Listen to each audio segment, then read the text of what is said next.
Olá, pessoal. Continuando aqui na nossa aula 2, a segunda parte, vamos falar sobre o poder legislativo do Distrito Federal.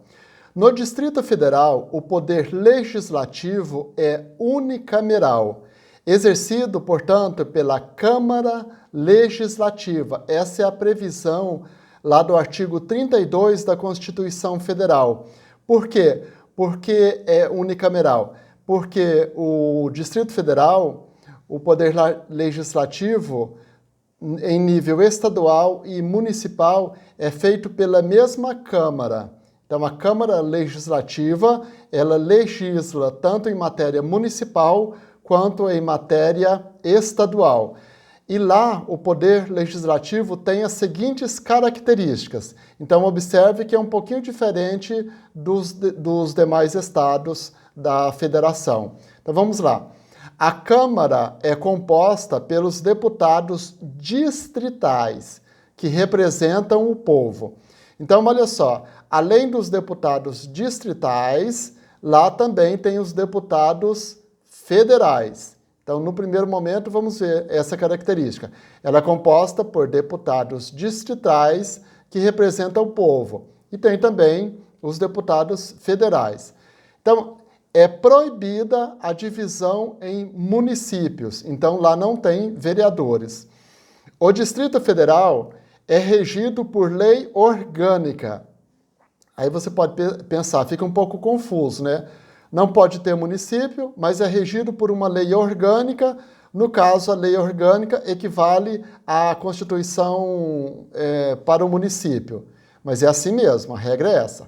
Então, não tem município, mas deveria ter, então, uma Constituição estadual. Não, tem uma lei orgânica.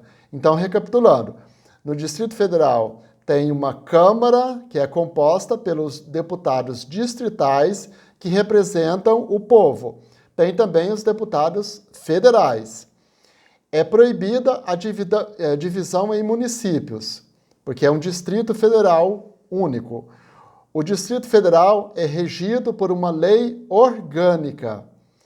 Essa lei orgânica, ela obedece por simetria como se fosse uma Constituição, ou seja, tem que ter votação em 2 turnos, com um intervalo mínimo de 10 dias. A aprovação dessa lei orgânica tem também um quórum específico, que é um quórum de 2/3 dos representantes dos deputados distritais. Todas as demais regras são equivalentes aos demais estados da federação. O Distrito Federal tem deputados federais e distritais, como eu já adiantei, e as regras são as mesmas lá do artigo 27 da Constituição Federal, em relação a imunidades, posse, tudo é igual. A diferença é que os deputados distritais equivalem aos deputados estaduais e vereadores. Então, o deputado distrital faz o papel de deputado estadual e de vereadores. Eles legislam em matéria de competência tanto do Estado quanto do município ao mesmo tempo. E quanto aos números, então aqui nós temos, no Distrito Federal são 8 deputados federais e 24 deputados distritais. Vamos ver como esse poder está estruturado agora, o poder legislativo municipal. Vamos ver como o poder legislativo municipal está estruturado. O objetivo aqui é entender a diferença que tem poder legislativo municipal, que existe diferenças específicas em relação aos demais, ao Distrito Federal, aos estados, ao governo federal. Então, o poder legislativo municipal tem algumas peculiaridades. Então, vamos ver agora, eu separei esse pedacinho aqui só para entender o poder legislativo municipal. O município, gente, ele está previsto na Constituição logo no início da Constituição Federal, lá no artigo 1º. O município é elevado a um ente federativo, ou seja, juntamente com a União, os estados, o Distrito Federal, os municípios formam a Federação Brasileira. A isso se dá o nome de Pacto Federativo. Esse Pacto Federativo é formado da seguinte forma: o município tem autonomia, e essa autonomia ela está explícita lá nos artigos 18 e 29 da Constituição Federal. Significa que os municípios não estão subordinados aos demais entes federativos, que são a União, os estados e o próprio Distrito Federal. Não existe uma hierarquia. Não é porque o estado ele está um pouco dentro do estado, tem vários municípios, que existe uma hierarquia entre eles. Não. Os municípios, exatamente por causa dessa autonomia do artigo 18 e do artigo 29 da Constituição Federal, eles podem eleger os seus prefeitos, vice-prefeitos e vereadores. Essa é a previsão lá dos incisos 1, 2 e 3 do artigo 29 da Constituição Federal. Eles podem criar suas próprias leis orgânicas. A lei orgânica, como eu já adiantei, é uma espécie de constituição municipal. Ela faz o papel de uma constituição, é a lei maior do município, onde estão estruturadas as regras do poder público municipal, a divisão de competências. Então, tudo está lá na lei orgânica. Isso está previsto lá no artigo 29 da Constituição Federal. Ela é aprovada por 2/3 dos vereadores, e aí se tiver emenda também, a lei orgânica também tem que ter esse código de aprovação. Também, a lei orgânica tem que ser aprovada em 2 turnos de votação, com um intervalo de 10 dias entre eles. Os vereadores, eles podem produzir as suas leis e atos normativos de assuntos de interesse local. Esse interesse local, então, é o interesse do município. Portanto, ali é o que sobrou para o município legislar. O restante é tudo norma que diz respeito, são normas constitucionais, normas estaduais, o que sobrou ali foi interesse local para os municípios.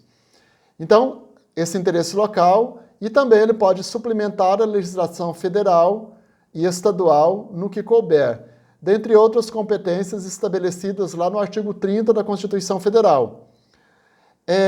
E também tem as competências lá de arrecadação de tributos, que estão lá no artigo 56 da Constituição Federal. Então, por exemplo, tributos de competência do município, IPTU, ISS, Imposto de Transferência de Propriedade, causa-mortes, são exemplos de impostos de competência de arrecadação do município. Uma outra competência também dos vereadores é prestar, dos municípios, prestar serviços aos cidadãos, serviços em relação à educação, saúde, transporte, dentre outros. Vamos falar agora da Câmara dos Vereadores. Os vereadores são os representantes da população local, ou seja, dos municípios. Eles têm também, assim como os deputados e os senadores, eles têm função típica e função atípica. Então, nós temos aqui uma função típica de legislar e também tem a função de controlar os gastos do Poder Executivo.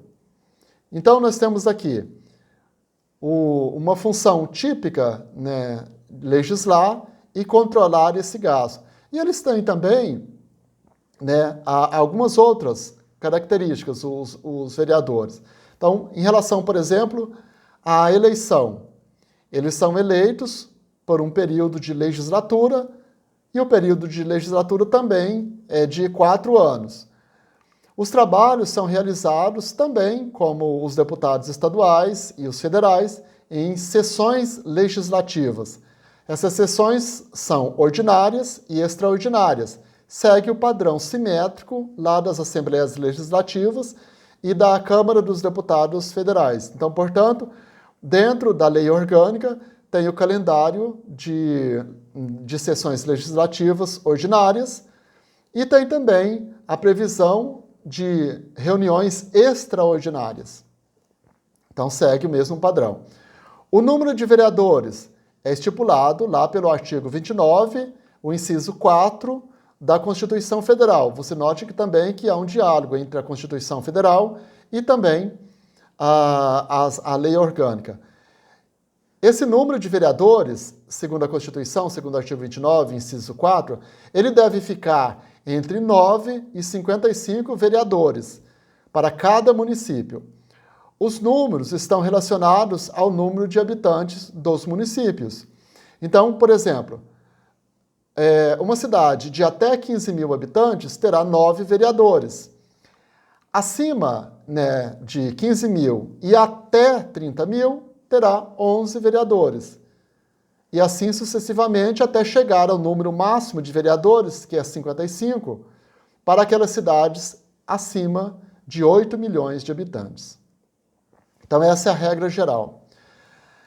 Além da lei orgânica, a Câmara dos Vereadores segue o seu regimento interno também. Então no regimento interno estão previstas as normas da casa. Então tem lá normas em relação ao plenário, que é a instância máxima, né, da casa, da Câmara dos Vereadores, da Casa Legislativa, em nível municipal. Temos a mesa, que é responsável pela condução dos trabalhos, e temos também as comissões. Essas comissões, elas podem ser permanentes ou temporárias. Essas comissões, né, ela tem a competência para examinar propostas de lei, realizar investigações do Poder Executivo, por exemplo, são as CPIs. Então tem CPI municipal também. Tanto o plenário como a mesa e as comissões, todas têm um presidente, vice-presidente, que são eleitos pelos próprios vereadores. As regras estão lá no regimento interno de cada município. O número de membros da mesa e comissões é definido pelo regimento interno de cada Câmara. Vejamos aqui, né, como esse assunto pode ser cobrado em banca. Eu fiz aqui uma questão autoral. Então, em relação à competência privativa das assembleias legislativas, analise as alternativas a seguir e depois marque a incorreta. Atenção, é para escolher a que está errada. A letra A, então as competências, né, da Assembleia Legislativa dos Estados. Primeiro, a letra A, eleger sua mesa e constituir suas comissões e dispor sobre a organização, funcionamento, polícia, criação e extinção de cargos públicos. Ok, letra B, elaborar o seu regimento interno. Letra C, julgar as contas, né, do governador do estado. Letra D, legislar sobre plano plurianual, leis orçamentárias, operações de crédito e dívida pública. Letra E, processar e julgar o governador do estado por crimes comuns e por crimes de responsabilidade. Então, descobriu qual é a que está errada, qual que está incorreta? Então, a única que está errada aí é a alternativa D, porque não é de competência privativa, né, de legislar sobre plano plurianual, leis orçamentárias, operações de crédito e dívida pública. Essa não é uma competência privativa, não. As demais todas são. Então, a alternativa D é a alternativa correta, porque não é de competência privativa dos vereadores essa legislação sobre plano plurianual, leis orçamentárias, operações de crédito e dívida pública. O restante está tudo ok. Então você verifica que essa aqui é uma questão que não há necessidade de uma interpretação doutrinária ou não. É apenas você tem que ter uma certa intimidade e aqui, gente, você faz a seguinte análise. Como é simétrico, então aqui eu estou falando de assuntos em relação ao poder legislativo estadual. Mas em relação ao governo federal e ao municipal, essas competências privativas, é só você fazer a devida análise simétrica. Então, competência privativa lá em relação à Câmara dos Deputados, então você vai ser elaborar regimento interno, por exemplo, é privativo em todas as instâncias. Então, você entendendo bem essa questão aqui, você consegue fazer outras questões em relação às outras instâncias também. Então é isso, gente. Espero que tenha gostado da nossa aula. Deixe sua dúvida ou comentário aqui e divulgue o nosso curso nas redes sociais. Então, na próxima aula, estudaremos o Estatuto do Congressista. Veremos as imunidades e as remunerações dos parlamentares. Então, eu espero vocês lá. Até mais, um abraço!